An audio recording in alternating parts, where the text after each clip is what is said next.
ಡಿ.ಕೆ. ಶಿವಕುಮಾರ್ ಅವರು ಮುಖ್ಯಮಂತ್ರಿಗಳಾಗಿ ಅಧಿಕಾರ ವಹಿಸಿಕೊಂಡ ನಂತರದಲ್ಲಿ ಬಹಳ ಆತುರವಾಗಿ ಬಿಡದಿ ಟೌನ್ಶಿಪ್ ವಿಚಾರದಲ್ಲಿ ಒಂದು ರೀತಿ ರೈತರ ಮೇಲೆ ದಬ್ಬಾಳಿಕೆ ಮಾಡುವಂಥ ಕೆಲಸಕ್ಕೆ ಕೈ ಹಾಕಿದ್ದಾರೆ. ನಾನು, ನಮ್ಮ ವಿರೋಧ ಪಕ್ಷದ ನಾಯಕರು, ಪಕ್ಷದ ಮುಖಂಡರು ಕೂಡ ನಾವು ಕೂಡ ಭೇಟಿಯನ್ನು ನೀಡಿದ್ವಿ. ಒಂದು ಕಡೆ ಸರ್ಕಾರ ಹೇಳ್ತಾರೆ 80% ರೈತರು ಬಿಡದಿ ಟೌನ್ಶಿಪ್ಪಿಗೆ ಅನುಮತಿಯನ್ನು ಕೊಟ್ಟಿದ್ದಾರೆ ಅಂತ ಹೇಳ್ತಾರೆ. ಆದರೆ ವಾಸ್ತವಿಕ ಸತ್ಯ ಏನಪ್ಪ ಅಂತ ಹೇಳಿದ್ರೆ 70-80% ರೈತರು ಇದಕ್ಕೆ ವಿರೋಧವನ್ನು ವ್ಯಕ್ತಪಡಿಸ್ತಾ ಇದ್ದಾರೆ. ಕೃಷಿ ಚಟುವಟಿಕೆಗಳಿಗೆ ಪೂರಕವಾಗಿರ್ತಕ್ಕಂಥ ಫಲವತ್ತಾಗಿರ್ತಕ್ಕಂಥ ಜಮೀನನ್ನು ಕಸ್ಕೊಳ್ಳೋಕೆ ಹೊರಟಿದ್ದಾರೆ. ಹಾಗಾಗಿ ಸಹಜವಾಗಿಯೇ ಇವತ್ತು ರೈತರು ಆಕ್ರೋಶ ವ್ಯಕ್ತಪಡಿಸ್ತಾ ಇರುವಂಥದ್ದು. ಹಾಗಾಗಿ ನಾನು ತಮ್ಮ ಮುಖೇನ ರಾಜ್ಯದ ಮುಖ್ಯಮಂತ್ರಿಗಳಿಗೆ ಆಗ್ರಹ ಪಡಿಸ್ತೇನೆ, ಈ ರೀತಿ ದಬ್ಬಾಳಿಕೆ ಮಾಡೋದನ್ನು ಬಿಟ್ಟು ರೈತರ ಜೊತೆಲೆ ಸಮಾಲೋಚನೆ ಮಾಡಬೇಕು. ಈ ರೀತಿ ರೈತರನ್ನ ಒಕ್ಕಲೆಬ್ಬಿಸುವಂಥ ಕೆಲಸಕ್ಕೆ ಕೈ ಹಾಕಬಾರ್ದು ರಾಜ್ಯ ಸರ್ಕಾರ ಅಂತೇಳಿ ಮತ್ತೊಮ್ಮೆ ನಾನು ಸಂದರ್ಭ ಆಗ್ರಹ ಪಡಿಸ್ತಾ ಇದ್ದೇನೆ. ನಿಶ್ಚಿತವಾಗಿ ಚರ್ಚೆ ಆಗ್ತದೆ. ಸರ್ಕಾರ ತಾನು ಮಾಡಿದ್ದೆಲ್ಲ ಸರಿ ಎನ್ನುವ ಧೋರಣೆಯನ್ನು ಅನುಸರಿಸ್ತಾ ಇದ್ದಾರೆ.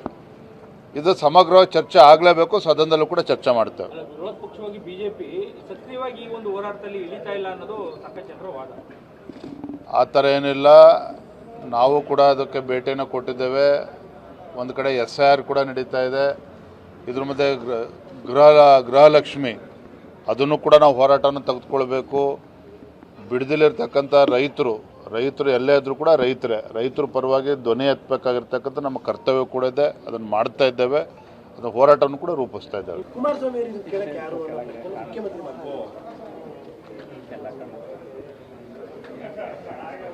ಡಿ.ಕೆ. ಶಿವಕುಮಾರ್ ಅವರು ಮುಖ್ಯಮಂತ್ರಿಗಳಾಗಿ ಅಧಿಕಾರ ವಹಿಸಿಕೊಂಡ ನಂತರದಲ್ಲಿ ಬಹಳ ಆತುರವಾಗಿ ಬಿಡದಿ ಟೌನ್ಶಿಪ್ ವಿಚಾರದಲ್ಲಿ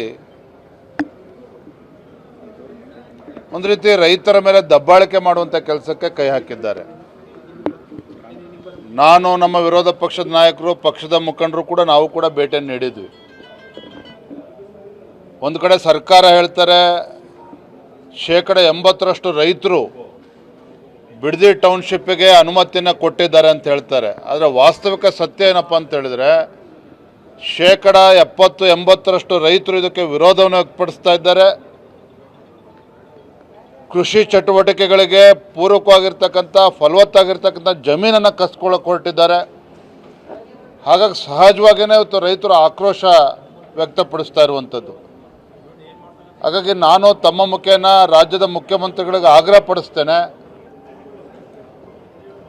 ಈ ರೀತಿ ದಬ್ಬಾಳಿಕೆ ಮಾಡೋದನ್ನು ಬಿಟ್ಟು ರೈತರ ಜೊತೆಲೆ ಸಮಾಲೋಚನೆ ಮಾಡಬೇಕು. ಈ ರೀತಿ ರೈತರನ್ನ ಒಕ್ಕಲೆಬ್ಬಿಸುವಂಥ ಕೆಲಸಕ್ಕೆ ಕೈ ಹಾಕಬಾರ್ದು ರಾಜ್ಯ ಸರ್ಕಾರ ಅಂತೇಳಿ ಮತ್ತೊಮ್ಮೆ ನಾನು ಸಂದರ್ಭ ಆಗ್ರಹ ಪಡಿಸ್ತಾ ಇದ್ದೇನೆ. ನಿಶ್ಚಿತವಾಗಿ ಚರ್ಚೆ ಆಗ್ತದೆ. ಸರ್ಕಾರ ತಾನು ಮಾಡಿದ್ದೆಲ್ಲ ಸರಿ ಎನ್ನುವ ಧೋರಣೆಯನ್ನು ಅನುಸರಿಸ್ತಾ ಇದ್ದಾರೆ. ಇದು ಸಮಗ್ರವಾಗಿ ಚರ್ಚೆ ಆಗಲೇಬೇಕು. ಸದನದಲ್ಲೂ ಕೂಡ ಚರ್ಚೆ ಮಾಡ್ತೇವೆ. ವಿರೋಧ ಪಕ್ಷವಾಗಿ ಬಿಜೆಪಿ ಸಕ್ರಿಯವಾಗಿ ಈ ಒಂದು ಹೋರಾಟದಲ್ಲಿ ಇಳಿತಾ ಇಲ್ಲ ಅನ್ನೋದು ಸಾಕಷ್ಟು ಜನರ ವಾದ. ಆ ಥರ ಏನಿಲ್ಲ. ನಾವು ಕೂಡ ಅದಕ್ಕೆ ಭೇಟಿಯನ್ನು ಕೊಟ್ಟಿದ್ದೇವೆ. ಒಂದು ಕಡೆ SIR ಕೂಡ ನಡೀತಾ ಇದೆ. ಇದ್ರ ಮಧ್ಯೆ ಗೃಹಲಕ್ಷ್ಮಿ ಅದನ್ನು ಕೂಡ ನಾವು ಹೋರಾಟವನ್ನು ತೆಗೆದುಕೊಳ್ಬೇಕು. ಬಿಡದಿಲಿರ್ತಕ್ಕಂಥ ರೈತರು ಎಲ್ಲೇ ಇದ್ರೂ ಕೂಡ ರೈತರ ಪರವಾಗಿ ಧ್ವನಿ ಎತ್ತಬೇಕಾಗಿರ್ತಕ್ಕಂಥ ನಮ್ಮ ಕರ್ತವ್ಯ ಕೂಡ ಇದೆ. ಅದನ್ನು ಮಾಡ್ತಾ ಇದ್ದೇವೆ. ಅದನ್ನು ಹೋರಾಟ